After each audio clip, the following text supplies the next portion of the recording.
فبادرتو کا یہ کس کے لیے امام علی مقام کہنا چاہ رہے تھے؟ کیا امام حسن علیہ السلام کے لیے کہنا چاہتے؟ یہ امت کے لیے درس ہے، یہ امت کے لیے درس ہے کہ دیکھو جوانی کا مرحلہ قلب خالیہ کی طرح کا، ارضل خالیہ، ایک ہموار زمین جس میں کچھ بھی نہ ڈالا گیا ہے، بس تم اتنی زحمت کرو کہ اس خالی اور ہموار زمین میں دانے ڈال دیے جائیں۔ اسی لیے تو معصوم کا فرمان ہے، جن لوگوں نے اس جوانی کی قدر کی ہے، آپ بتائیں دنیا میں جو لوگ کامیاب ہوئے اور جو لوگ ناکام ہوئے، اس کے کئی اسباب ہیں، اس میں سب سے بنیادی سبب کیا ہے؟ جو لوگ دنیا میں کامیاب ہوئے، کیا وہ پیسے والے تھے؟ کیا وہ بہت زیادہ ذہین لوگ تھے؟ ایسا ہرگز نہیں ہے۔ جو لوگ جتنا ذہین ہیں، آپ تاریخ اٹھا کر مراجع کی دیکھ لیجئے نا، مراجع کرام کی تاریخ اگر آپ اٹھائیں گے تو بہت زیادہ ذہین لوگ کامیاب نہیں ہوئے ہیں۔ ہاں متوسط طبقے کے لوگ جو متوسط ذہانت رکھتے تھے وہی کامیاب۔ پھر کامیابی کے پیچھے راز کیا تھا؟ جن لوگوں نے زحمتیں کی ہیں، توجہ کرنے کی ضرورت ہے، جن لوگوں نے زندگی میں زحمتیں کی ہیں، اپنی جوانی سے فائدہ اٹھایا ہے، ان کے یہاں کامیابیوں نے ان کے قدم چومے، کامیابیوں نے ان کے قدم۔ اور جو لوگ سست رہے، محنت نہ کیا، زحمتیں نہ کیا، بھائی خدا کا قانون ہے لن تجدا لسنت اللہ تبدیلا، ہماری سنت میں نہ تبدیلی آ سکتی ہے نہ تحویل۔ مثلا ایک قانون بنا ہے اس پہ حاشیہ لگا دیتے ہیں، یہ دنیا کا قانون ہے نا، کہا ہمارے قانون پہ حاشیہ بھی نہیں لگتا ہے، ہمارے قانون پہ حاشیہ، یہ تحویلہ کا معنی ہے، لن تجدا لسنت اللہ تبدیلا، نہ قانون بدلتا ہے اور نہ ہی قانون پہ حاشیہ لگتا ہے۔ تو قانون کیا ہے اللہ تیرا؟ ان اللہ لا یغیر بنعمت، ایک صلوات پڑھیں بر محمد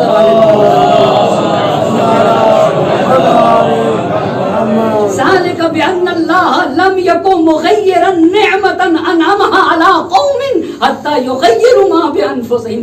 ایک قوم جب تک اپنے اہداف کو، اپنے مقاصد کو، اپنے ایب کو نہیں بدلتی ہے، ہم ہرگز اس قوم کو بدلنے والے نہیں۔ اس کا مطلب یہ ہے کہ خود تلاش و کوشش کرنے کی ضرورت ہے۔ یہ پہلی چیز۔ بس کل ارض الخالیہ، جوانی کی تیسری خصوصیت یہ ہو گئی کہ اس کے یہاں بات کو قبول کرنے کی صلاحیت پائی جاتی ہے۔ اسی لیے نبی کا فرمان ہے من تعلم فی شبابہ، من تعلم فی شبابہ، یہ کتنا اہم مرحلہ ہے۔ اسی لیے اب مجھے بہت معاف کریں گے، ایک ایسا نہ ہو کہ میں وہ چھوٹا منہ ہے، مگر ایک بات آ گئی ہے تو عرض کرنا چاہتا ہوں کہ من تعلم فی شبابہ کالمنزلۃ فی الرسم فی الحجر، اگر جوانی میں کسی نے فائدہ اٹھایا ہے نا، علم حاصل کیا ہے، تو اس کی مثال بالکل ایسی ہے جیسے پتھر پہ نقش بنا دیا جائے، نقش بنا دیا جائے۔ کوئی کتنے بڑے گھرانے کا ہو، کسی گھرانے سے تعلق ہو، علم، عمل، دینداری، ایمان، تقوی، پرہیزگاری، اخلاق حسنہ کسی کے گھر کی میراث نہیں، کسی کے گھر کی کوئی میراث نہیں ہے، کوئی میراث نہیں ہے۔ بلال کا نسب کچھ بھی ہو، سلمان کا نسب کچھ بھی ہو، مگر کتنے طیب و طاہر ہیں کہ نبی نے فرمایا ہے سلمان منا اہل البیت، کتنے طیب و طاہر ہیں یہ ہستیاں، جو بھی من جد فوجد، سیدھا سیدھا دین کا قانون ہے، من جد فوجد ان لیس للانسان الا ما سعى، اتنا ہی ملے گا۔ عجیب یہ بھی قانون ہے، وان لیس للانسان الا ما سعى، اتنا ہی ملے گا جتنی اس نے کوشش کی ہے، جتنی اس نے تلاش کیا ہے، جتنا اس نے تگ و دو کیا ہے نا، وہ اتنا ہی ملے گا۔ یہ ہمارا قانون ہے۔ ان اللہ لا یغیر بنعمت، اللہ کسی بھی نعمت کو بدلتا نہیں ہے مگر یہ کہ وہ قوم نہ خدا اپنے آپ کو بدلے۔ اسی لیے کہا ومن تعلم وهو کبیر، اگر جا کے پڑھا، یہ مطلب اس کا نہیں ہے کہ نہ سیکھے جائے، مگر جوانی کی قدر و منزلت کو سمجھنا ہوگا۔ اگر بڑھاپے میں جا کر ایک سیکھتا ہے تو یہ ایسا ہے بمنزلت الکتاب علی وجہ الماء، یہ بالکل ایسے جیسے پانی کے اوپر لکھ دیا جائے، جیسے پانی پہ لکھ دیا جائے۔ ایک صلوات پڑھ دے بر محمد اور آل محمد۔